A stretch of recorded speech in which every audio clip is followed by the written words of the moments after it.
Hello, everybody. Josh here, and welcome back to your Friday night SmackDown post-show review. This time for October 3rd, 2025, where I break down all the results, matches, winners, all that good stuff, the segments. I break it all down. If you are new here, welcome to the channel. I just broke down everything that I do for these post-show reviews, and if you are returning, welcome back to the show. Like I mentioned, I will be breaking down everything that happened on this episode of Friday Night SmackDown, a Friday night SmackDown that was somewhat decent. There were some aspects of it, again, where I was like, okay, this is pretty good. And then there were some aspects where I was like, okay, this is just typical weekly show booking that we've seen. Review UFC. I haven't watched the UFC in a while, to be honest with you. So I'm not the best person to do that. Review PFL match today. Yeah, like see, I haven't watched any sort of MMA in a long time. I don't know if I'm gonna get back into it, to be honest. I don't know. I don't know. Maybe I will eventually, but I don't have the, I guess you could say, prerequisites to review UFC that well. But yeah, we are going to be going over Friday Night SmackDown for WWE, which is also under the TKO banner as well as UFC. So before we get into that, make sure you guys subscribe, like, and comment, hit the notification bell so you're up to date with all the videos, podcasts, and interviews that come to the channel. Subscribe to the Kayfabe Central Ko-Fi page. It's $5 minimum to subscribe to the exclusive wrestling content tier. Make sure you check out the Kayfabe Central website where I post all the coverage posts, articles, and all that good stuff is there. I also have a group community section on the website, so if you want to go somewhere and chat it up about wrestling, then go ahead and do that. We also have a Kayfabe Central Discord server, so if you want to join up the Discord server and chat it up about wrestling, you are more than welcome to. We also have a non-wrestling channel as well, where you can go ahead and talk about whatever it is you may want to. But with that being said, we are going to go straight into Friday Night SmackDown. We kicked off the night with Cody Rhodes coming out, his typical hyping up the crowd, and then was interrupted by Paul Heyman, Braun Breaker, and Bronson Reed. Randy Orton came out, just appeared out of nowhere to stand beside Cody Rhodes. Paul Heyman pretty much said, I don't want to talk to Cody Rhodes tonight. I want to talk to Randy Orton. He pretty much was trying to drive a wedge between Randy Orton and Cody Rhodes, and pretty much just said, this is not going to last very long. Eventually at some point where the Viper is going to strike. Not exactly what he said word for word, but he pretty much said this is not going to last. And eventually this is going to implode because of at some point Randy Orton is going to be like, well, I can do a lot better as world champ than Cody Rhodes. And Paul Heyman brought up a point, and which we're going to get into the main event. He said, if you guys lose, if Cody Rhodes gets pinned, Randy Orton will look at Cody and be like, that's the undisputed champ. I could do a lot better. And Paul said, if Randy gets pinned, Randy's going to be like, where was Cody? So we are going to get into the main event a little bit later on. I'll break that down. We had a backstage segment with Carmelo Hayes and The Miz. Carmelo Hayes pretty much told The Miz they're done as a tag team. He's completely done. Carmelo Hayes also came out to accept the open challenge, the U.S. title open challenge from Sami Zayn, but was hit with a skull-crushing finale from behind right on the stage. So Carmelo Hayes was not able to accept the open challenge. Instead, it was accepted by Aleister Black. Now, if you were in the live earlier, I had initially gone live for a SmackDown watch-along. However, my Wi-Fi on my PS5, which I watch all the wrestling on, which I watch, Raw, NXT, SmackDown on, decided it didn't want to connect anymore, and the Wi-Fi was just gone for some reason. So I had to go downstairs. I had to end the live, and I had to watch it downstairs. Which is why another reason I'm doing the TikTok live as well, just to make up for that. But then, so my point being is I missed some of this match. And I missed like the first half of this match. The second half of the match I watched, but it's when it was nearing its end. That is when Damian Priest came out to stare down Aleister Black and cost him the match. Of course, there's going to be interferences in these matches. This is WWE and it's their weekly shows. It's not just a Monday Night Raw thing. This happens on SmackDown as well. I'm like, I know I've kept saying this happens on Monday Night Raw, but we see it happens on SmackDown as well. So of course, an interference causes the result of this match. And then, Sami Zayn hits the Helluva Kick on Aleister Black and retains the title. Damian Priest then puts Aleister Black through a table to end that segment. Earlier today, Sol Ruca and Zarya were talking to Nick Aldis.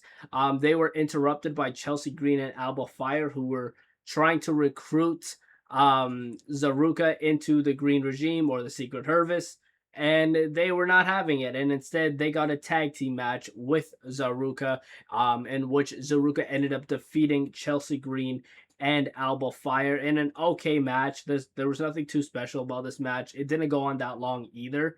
So yeah, this was fine for what it was. Zaruka looks pretty good in this match, as they always do.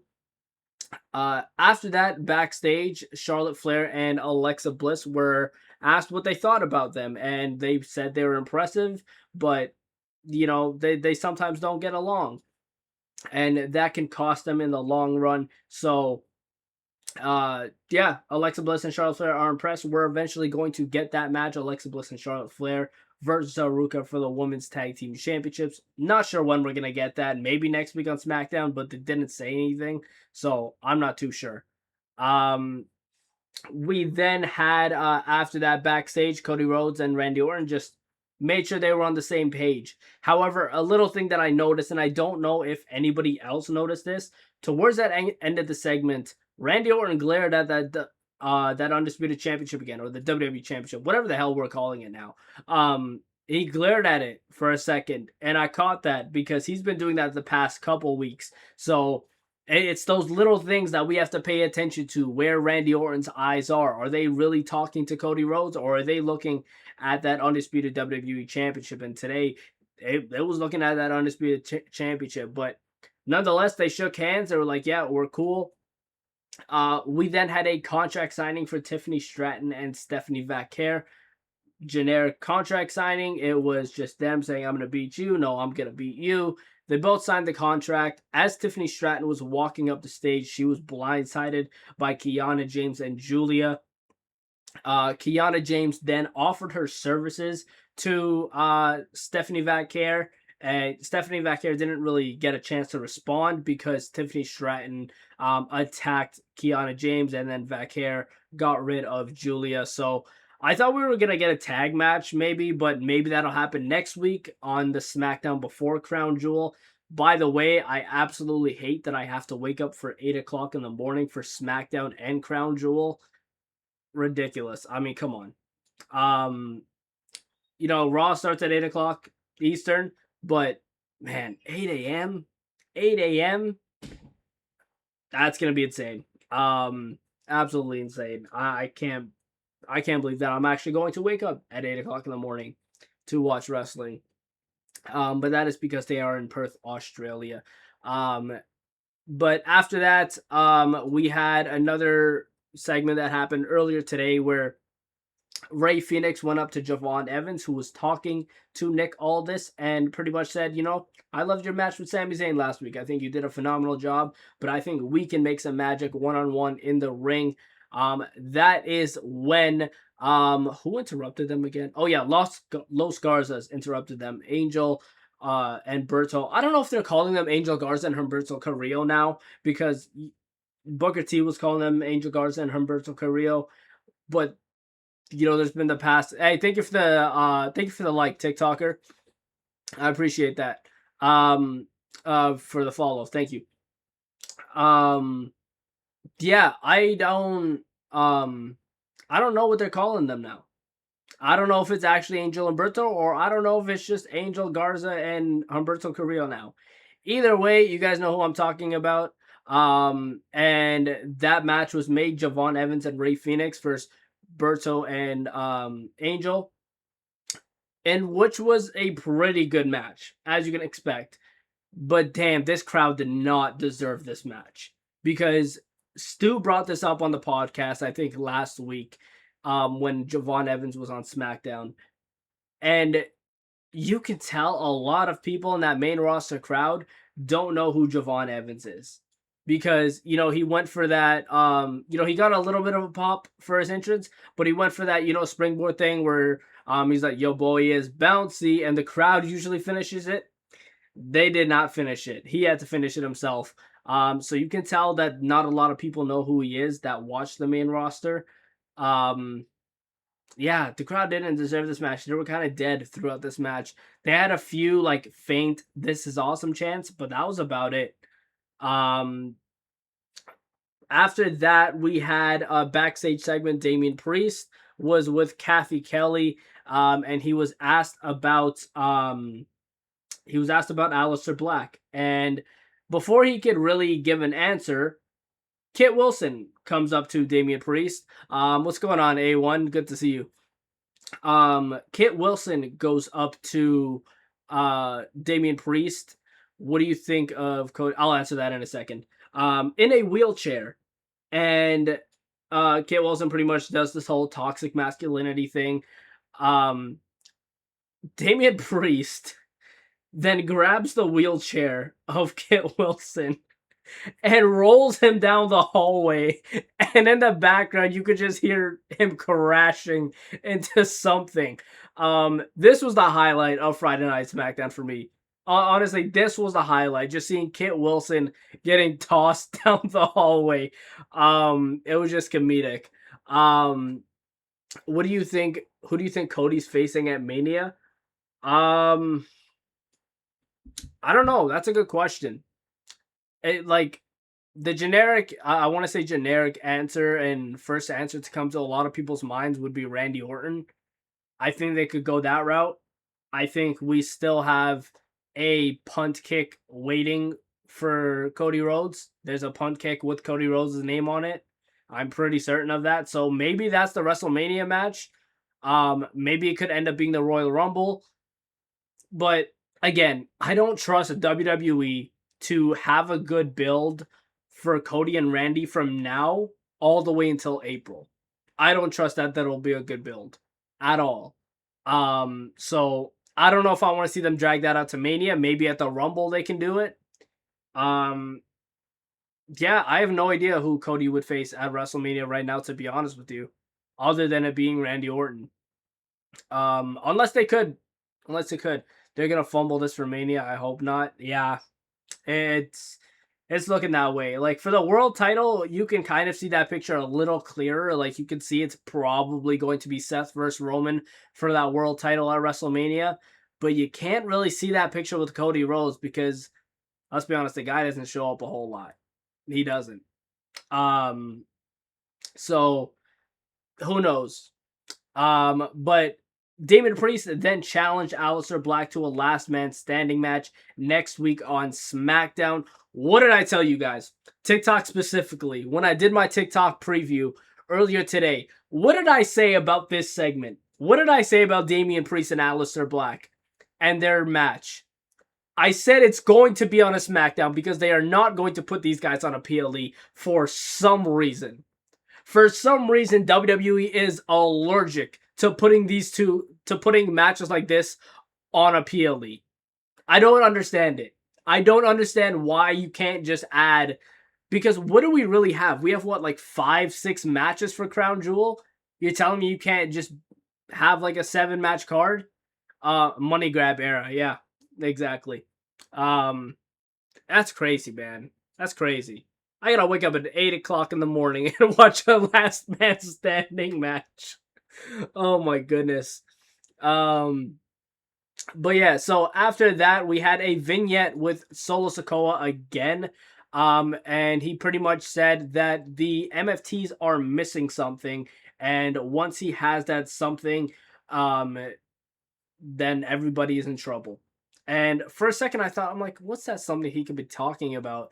And then it dawned on me, I'm like, oh, it's Tama Tonga. It's literally going to be Tama Tonga.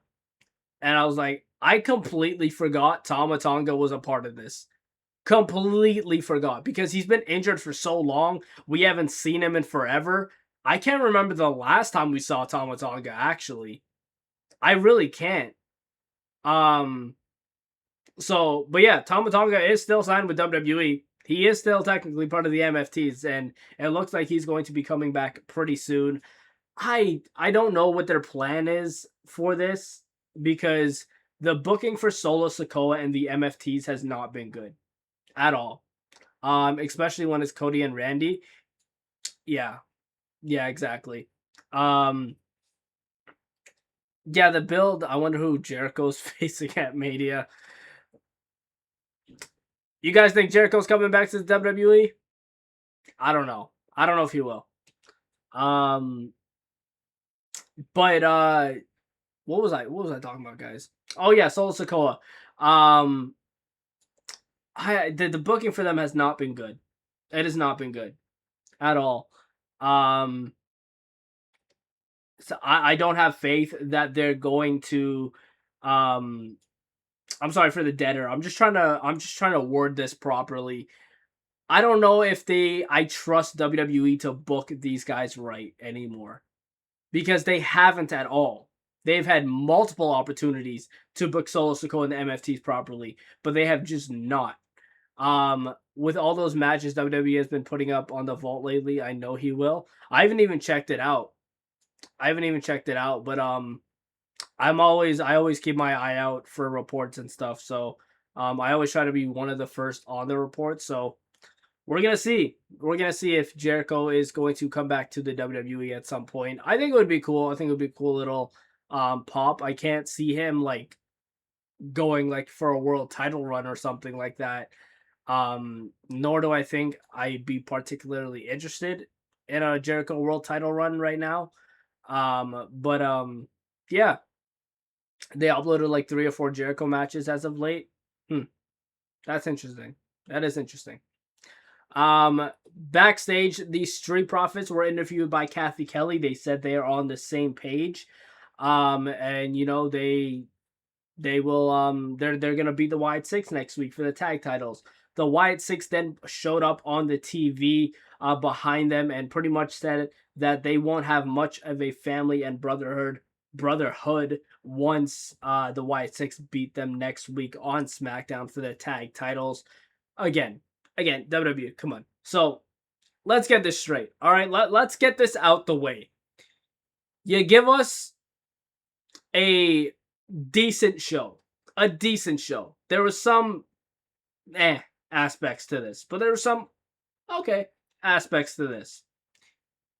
You're telling me next week we have the last man standing match and the tag titles on the line, potentially the women's tag titles on the line if they do Zaruka versus Charlotte and Alexa next week. Not any of those 3 matches could have been on Crown Jewel. None of them.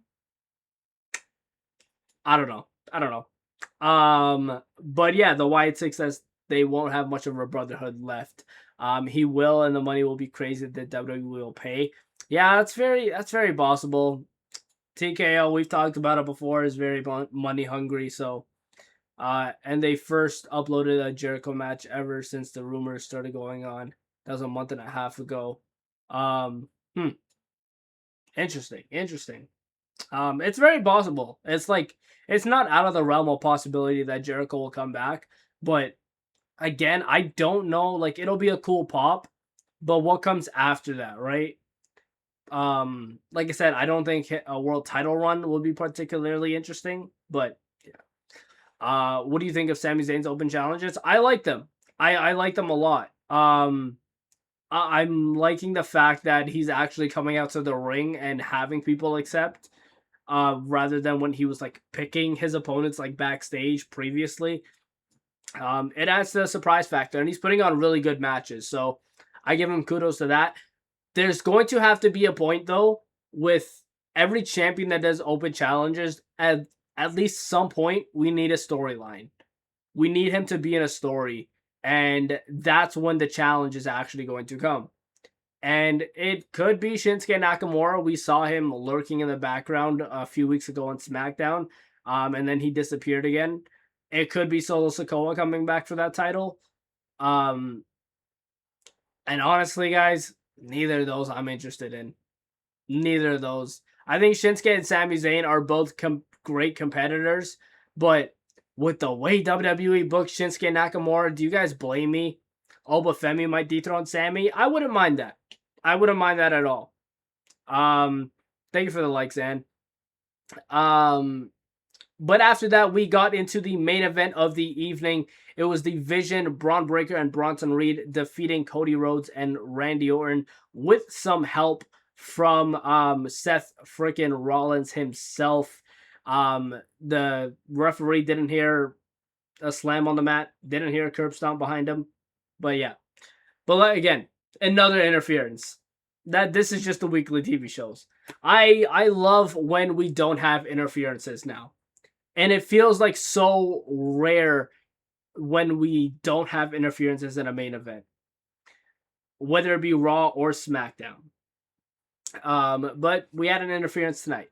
Obafemi might, on his debut.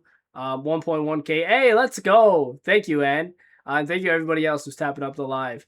I don't know about his debut. It's possible. It's possible, but I don't know.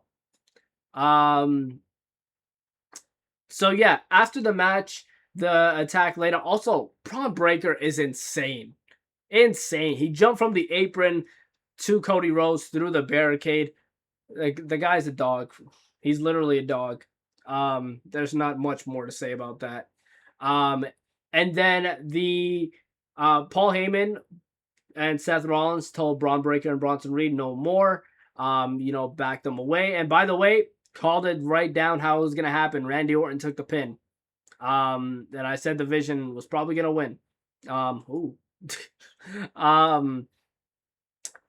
However, after Seth Rollins told Braun Breaker and Bronson Reed not to attack, Paul Heyman told Seth Rollins not to attack. And Rollins was like getting in his head about attacking or not attacking. Seth Rollins then went down to the ring, went for a curb stomp, but ate a crossroads instead. And that is how the show closed. Should have listened to Paul Heyman, Seth. Should have listened to him. But that was Friday Night SmackDown. That's how Friday Night SmackDown closed. Like I mentioned at the start of this was like, it was a decent episode of SmackDown. It was a decent episode. It wasn't good, but it wasn't terrible either. It was okay. What is your opinion about the women's mid-card titles? I like the fact that there is a women's mid-card titles. I don't like how they're being booked though. They're just getting treated like absolute shit. And that's literally the truth of it. They're not treated good at all. Like there's sometimes I forget Julia is the women's US champion. And that really sucks because I like Julia. I really do. I think Julia is fantastic. And like Becky Lynch, we're supposed to get more development on Becky Lynch versus AJ Lee, but that doesn't seem to be happening either. So yeah, they're not doing a good job with the women's mid-card titles at all. Yeah, that was Friday Night SmackDown. Let me know what you guys thought about SmackDown. I'm going to stay on live for just a little bit longer while I wrap this video up. Just to answer some more questions, engage with the chat a little bit more. But as for YouTube over here, I will be wrapping this up. I will be back tomorrow with the Headlines of the Week podcast. So make sure you guys stay tuned for that. The Headlines of the Week podcast will be both on YouTube and Spotify. The weekly post shows, however, like this one, will not be on Spotify, only strictly on YouTube. So make sure you guys keep a lookout for that on Mondays, Tuesdays, Wednesdays, and Fridays. Not Tuesdays, actually, because I don't do NXT post shows anymore. But yeah, I will see you guys in the next one. Don't forget to subscribe, like, and comment. Hit the notification bell so you're up to date with all the videos, podcasts, and interviews. Subscribe to the Kayfabe Central Ko-Fi page. It's $5 minimum to subscribe to the exclusive wrestling content tier. And I will see you guys on the next one. Take it easy.